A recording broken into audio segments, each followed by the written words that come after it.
1 Samuel 13. Saul tinha 30 anos de idade quando começou a reinar e reinou sobre Israel 42 anos. Saul escolheu 3.000 homens de Israel. 2.000 ficaram com ele em Micmas e nos montes de Betel, e 1.000 ficaram com Jonatas em Gibeá de Benjamim. O restante dos homens ele mandou de volta para suas tendas. Jonatas atacou os destacamentos dos filisteus em Gibeá, e os filisteus foram informados disso. Então Saul mandou tocar a trombeta por todo o país, dizendo: que os hebreus fiquem sabendo disto. E todo Israel ouviu a notícia de que Saul tinha atacado o destacamento dos filisteus, atraindo o ódio dos filisteus sobre Israel. Então os homens foram convocados para se unirem a Saul em Gilgal. Os filisteus reuniram-se para lutar contra Israel com 3.000 carros de guerra, 6.000 condutores de carros e tantos soldados quanto a areia da praia. Eles foram a Micmas, a leste de Bet-Aven, e lá acamparam. Quando os soldados de Israel viram que a situação era difícil e que o seu exército estava sendo muito pressionado, esconderam-se em cavernas e buracos, entre as rochas e em poços e cisternas. Alguns hebreus até atravessaram o Jordão para chegar à terra de Gade e de Gileade. Saul ficou em Gilgal e os soldados que estavam com ele tremiam de medo. Ele esperou 7 dias, o prazo estabelecido por Samuel, mas este não chegou a Gilgal, e os soldados de Saul começaram a se dispersar. E ele ordenou: tragam-me o holocausto e os sacrifícios de comunhão. Saul então ofereceu o holocausto. Quando terminou de oferecê-lo, Samuel chegou e Saul foi saudá-lo. Perguntou-lhe Samuel: o que você fez?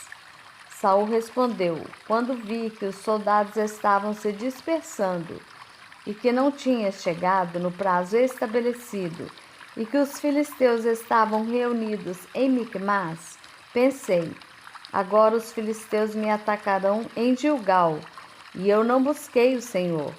Por isso senti-me obrigado a oferecer o holocausto.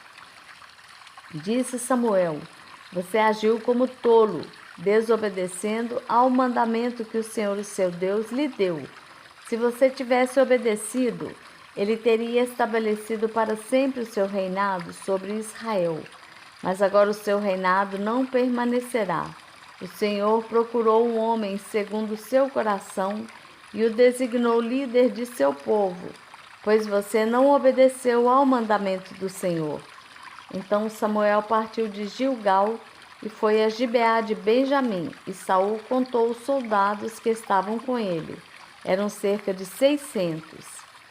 Saul e seu filho Jonatas, acompanhados de seus soldados, ficaram em Gibeá de Benjamim, enquanto os filisteus estavam acampados em Micmas.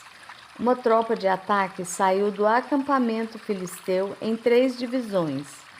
Uma foi em direção a Ofra, nos arredores de Sual, outra em direção a Bet-Oron e a terceira em direção à região fronteiriça de onde se avista o vale de Zeboim diante do deserto. Naquela época não havia nem mesmo um único ferreiro em toda a terra de Israel, pois os filisteus não queriam que os hebreus fizessem espadas e lanças. Assim, eles tinham que ir aos filisteus para afiar seus arados, enxadas, machados e foices.